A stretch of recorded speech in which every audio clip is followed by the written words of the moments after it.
First, And right now, they you will have been draw watching the contrast to CBS what News they coverage call of the President dimming Donald dark, Trump addressing doom and delegates at the gloom portrayal Republican of the National country they Convention say after he the was Democrats officially offer during their re-nominated. But for convention. now, And News 4 secondly, at they will noon starts right highlight all now. of the Live from the KMOV Broadcast Center in downtown St. Louis. This is News 4, watching out for you.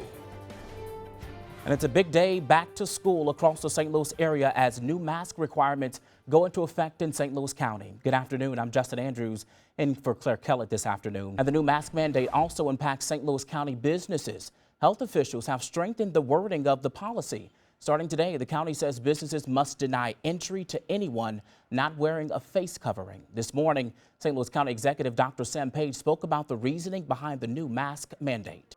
News 4's your Back to School Authority. More than 100,000 students headed back to class today. In the public school districts, more than 80% of kids will be starting school online. Look at your screen here. These are some of the major districts starting today. They include Rockwood, Parkway, Hazelwood, Wentzville, Kirkwood, and Ladue. And the school year is starting with teachers giving lessons from their empty classrooms. We spoke with several teachers who plan to use a combination of pre-recorded and live lessons using Zoom.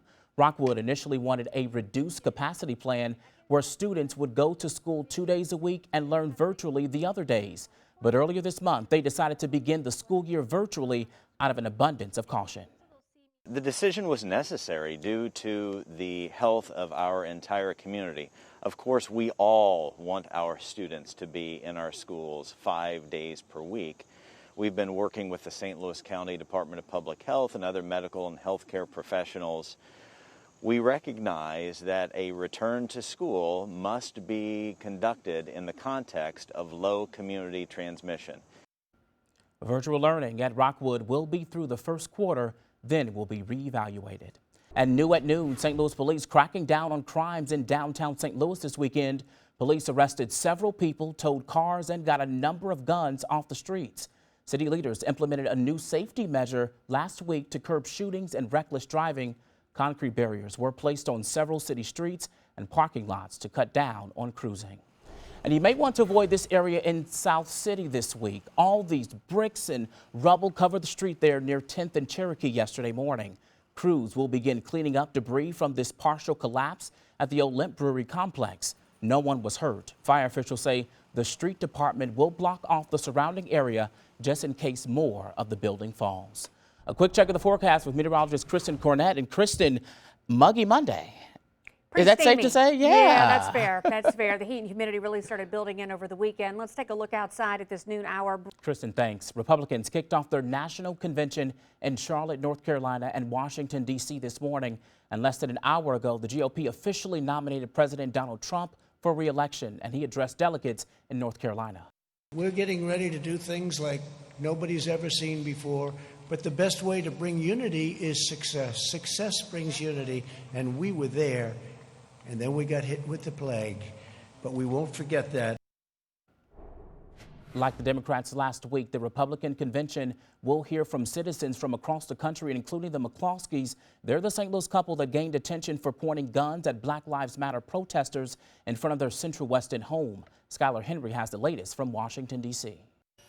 News 4 watching out for you. As you know, school starts for many students this week. It's really important to get their sleep schedules back on track. A sleep medicine specialist from Mercy Kids shared these tips for teens who have gotten used to pretty much staying up a little bit too late.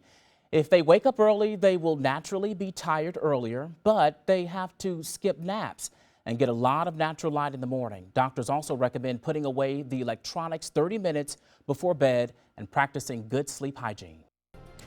And here's the fun fact for today. Actress Marlee Matlin turns 55 years old today. She's the only deaf performer to ever win an Academy Award. That was in 1986 when she won the Best Actress Oscar. Our question is for you. What is the title of the award-winning film? That answer coming up a little bit later right here on News 4 at noon. Live from the KMOV Broadcast Center, this is News 4, watching out for you. Parents have been preparing their children for what to expect this fall as many return back to their classrooms. Allergists say for kids with allergies and asthma, that adds to the questions and concerns. Michael George has more on what parents need to know. Tonight, the Cardinals kick off the I-70 series, welcoming the Royals to Busch Stadium. This weekend, they took 3 of 4 from the Reds thanks to their top prospect. And Carlson hits it out to deep right field. It's at the wall. Gone! There it is! First ever home run in the big leagues, Dylan Carlson.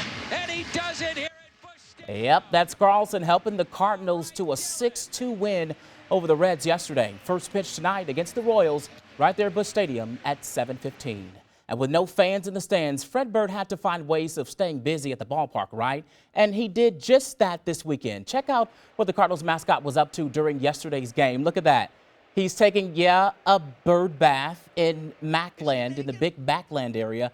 And he was just up to something in every game. Check out what he did from Friday night. That's video on your left here, doing a little laundry in the stands. And on the right, Fred Bird was doing some bird watching. We can only imagine what he's up to coming up next, Kristen. I love the creativity.